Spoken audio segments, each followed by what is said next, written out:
આમોદ મામલતદાર કચેરીના કમ્પાઉન્ડમાં ભાજપે ઓફિસ ખોલતા કોંગ્રેસ દ્વારા અનેક વખત મામલતદારને મૌખિક તેમજ લેખિતમાં રજૂઆત કરી હતી, છતાં પણ કોઈ કાર્યવાહી કરવામાં નહીં આવતા કોંગ્રેસને ગતરોજ મામલતદાર કચેરીમાં બેસી ધરણા કરતા પોલીસે 16 કોંગ્રેસી કાર્યકરોને ડિટેન કર્યા।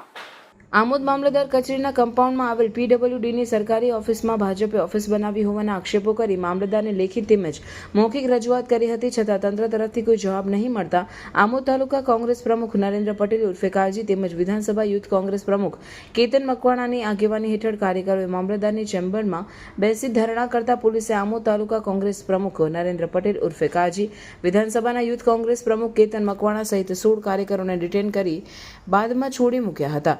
કે આમોદ મામલતદાર કોંગ્રેસની સાચી રજૂઆતને ધ્યાને લેતા ન હોય કોર્ટમાં ફરિયાદ કરવાની ચીમકી આપી હતી। પાર્ટી દ્વારા જે કાર્યાલય ખોલવામાં આવ્યું છે એના સંદર્ભમાં અમે 2-3 મહિના અગાઉ મામલતદારશ્રીને અરજી આપી હતી।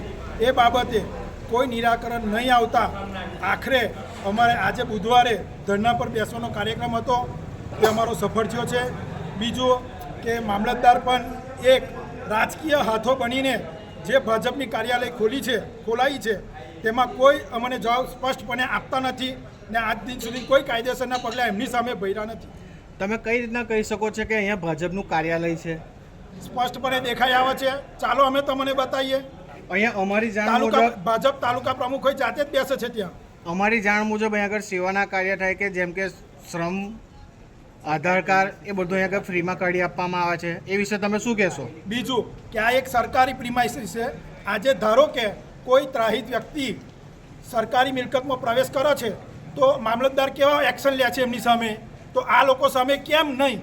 બસ એ મારો પ્રશ્ન છે। અહીં ભાજપની કે સંગઠન મીટિંગ કે કોઈ બીજા પ્રોગ્રામ ભાજપ દ્વારા કરવામાં આવે છે?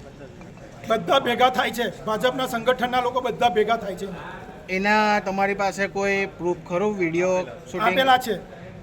अंकलेश्वर का सबसे सस्ता और सबसे अच्छा 1 और 2 BHK होम्स मतलब सिद्धेश्वर रेसिडेंसी। यहाँ पे आपको 1 एंड 2 BHK होम्स में big size living room, kitchen और सस्पिशियस बेडरूम मिल जाएगा। सिद्धेश्वर रेसिडेंसी है एमिनिटीज से भरपूर, जिसमें आपको grand entry gate, garden, gazebo, RCC road, underground electricity, CCTV and many more. इसके साथ साथ घर में आपको POP, water proofing, white water tank और भी बहुत कुछ मिल जाएगा।